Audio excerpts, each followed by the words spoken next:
നമസ്കാരം. MCR super ട്രൂപ്പിന്റെ special എപ്പിസോഡായ സൂപ്പർ ചോയ്സ് എപ്പിസോഡിലേക്ക് എല്ലാവർക്കും സ്വാഗതം. നമുക്ക് വെൽക്കം ചെയ്യാം our eminent panel of judges to the show. നമ്മളുടെ ഫസ്റ്റ് സോങ്ങുമായി എത്തുന്നു from voice of India Trivandrum, Maneesha. Maneesha, ഏത് സോങ് ആണ്? ഗോപുരമുകളിൽ വാസന്തചന്ദ്രനെ ജാനകിയമ്മ പാടിയ പാട്ട്. Krishnendran sir, beautiful song. Pukazhenthi സാറിനെ പറ്റി ഇവിടെ പറയാൻ ഏറ്റവും കൂടുതൽ യോഗ്യനായിട്ടുള്ള ആൾ ഔസേപ്പച്ചനാണ്. കാരണം അതെന്ത് വകയിലാണ് വെച്ചാൽ വായിക്കാൻ തുടങ്ങിയ കാലം മുതൽ തന്നെ മദ്രാസിൽ ഇഷ്ടം പോലെ റെക്കോർഡിങ്സ് വായിച്ചിട്ടില്ല. തമാശ പറഞ്ഞു. എനിക്ക് വളരെ വ്യക്തിപരമായിട്ട് ബന്ധമുള്ള ഒരാളാണ് പുകഴേന്തി സാർ. പിന്നെ അദ്ദേഹത്തിന്റെ ശരിക്കുള്ള പേര് അപ്പുകുട്ടൻ നായർ എന്നാണ്. തിരുവനന്തപുരംകാരനാണ്. അപ്പോ പിന്നെ അദ്ദേഹത്തിനെ കുറിച്ച് പറയുമ്പോൾ ഞങ്ങൾ പൊതുവെ മ്യൂസിഷ്യൻസ് എല്ലാവരും പറയാറുള്ള ഒരു കാര്യമുണ്ട്, ഇത്രയ്ക്കും ടാലന്റഡ് ആയിട്ടുള്ള ഒരു മ്യൂസിഷ്യൻ. അദ്ദേഹത്തിന്റെ ശരീരം മുഴുവൻ സ്വരമാണ്. KVMന്റെ റെക്കോർഡിങ്ങിനൊക്കെ ഞാൻ ഒരുപാട് വായിച്ചിട്ടുണ്ട്. വായിക്കുന്ന സമയത്തൊന്നും ആദ്യകാലങ്ങളിലും ഉണ്ടായിരുന്നിരിക്കാം. ഞാനൊക്കെ വായിക്കുന്ന പീരീഡിൽ KVM മഹാദേവൻ സാറ് ആ റെക്കോർഡിങ്ങിന്റെ ആ സമയത്ത് വരും, പാട്ട് കേൾക്കും, പാട്ട് കഴിയുന്നതിന് മുമ്പ് ഇറങ്ങിപ്പോകും. 2 പാട്ട് പാടാനുള്ള ഒരു ഭാഗ്യം എനിക്ക് കിട്ടിയിട്ടുണ്ട്. KV മഹാദേവൻ സാറിന്റെ രംഗം എന്നുള്ള, ഞാൻ ഔസേപ്പച്ചനൊക്കെ അന്ന് വായിച്ചിട്ടുണ്ട്. വനശ്രീ മുഖം നോക്കി എന്നുകൊണ്ട് ചിത്രയും ഞാനും കൂടി ഒരു ഗാനമല്ലേ പാടിയിരുന്നു. അപ്പോൾ പുകഴേന്തി സാറാണ് കംപ്ലീറ്റ്. നമുക്ക് KV മഹാദേവൻ എന്നുള്ള പേര് നമ്മൾ കേൾക്കുന്നു എന്നുള്ളതേ ഉള്ളൂ. അപ്പൊ എനിക്ക് പറയാനുള്ളൊരു കാര്യം, ഗുരുവിന് വേണ്ടിയിട്ട് ഇത്രയും ലൈഫ് മാറ്റി വെച്ചിട്ടുള്ള ഒരു ശിഷ്യനെ ഞാനിതുവരെ കണ്ടിട്ടില്ല. കാരണം ഗുരുവിന്റെ വർക്ക് വേണ്ടിയിട്ട് പുള്ളിക്ക് മെയിനായിട്ട് വരുന്ന പടങ്ങൾ വരെ വിട്ടിട്ട് ഗുരുവിന്റെ കൂടെ നിൽക്കുക എന്നുള്ളതായിരുന്നു പുള്ളിയുടെ. വനശ്രീ മുഖം നോക്കി വാൽക്കണ്ണെഴുതുമീ പനി നീർത്തടാകമൊരു പാനപാത്രം എന്ന് പറഞ്ഞൊരു പാട്ട്. അന്ന് അയ്യോ, ലോകം മുഴുവൻ സുഖം പകരാൻ സ്നേഹദീപമേ മിഴിതുറക്കൂ.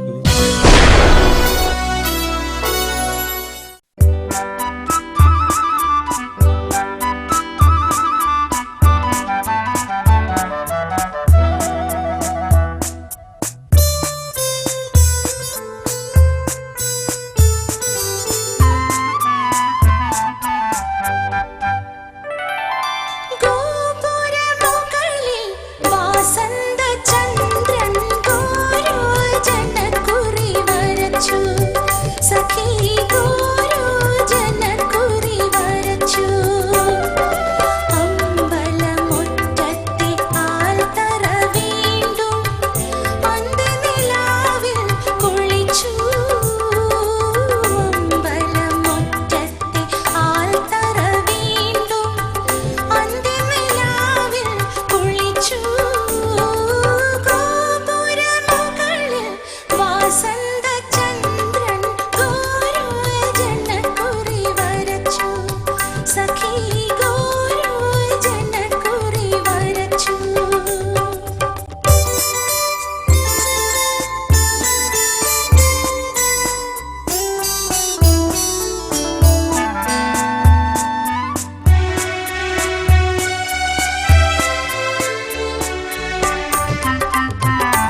Manisha, what do I say? You were amazing. How did you sing എന്നുള്ളത് നമുക്ക് ജഡ്ജസിനോട് ചോദിക്കാം. Krishnendran sir. Maneesha as usual in great form. ഇഷ്ടപ്പെട്ടതൊക്കെ പറയാം. ഉരിയാടാൻ നിന്നില്ല എന്നുള്ളതിൻ്റെ ഗ്രേറ്റ് എക്സ്പ്രഷൻ അസലായിരുന്നു. പറയാതെ എന്തോ പറഞ്ഞു, അതും ഗംഭീരമായി. നിറമാല മാത്രം ചാർത്തി, ഇങ്ങനെ ചില പ്രത്യേക സാധനങ്ങളൊക്കെ ഗംഭീരമായിട്ട് വന്നു. അല്ല, മറ്റൊന്നും മോശമായെന്നല്ല, ഇതൊക്കെ ഒരു ഔട്ട്സ്റ്റാൻഡിങ് ആയിട്ടുണ്ടായിരുന്നു. അത് ഈ കുറേ വർഷമായിട്ട് സ്റ്റേജിൽ പാടിയുള്ളതിൻ്റെ നമുക്ക് നല്ലോണം അറിയുന്നുണ്ട്, ആ ഒരു ഈസി ആയിട്ട് പാടുന്നതിൻ്റെയും.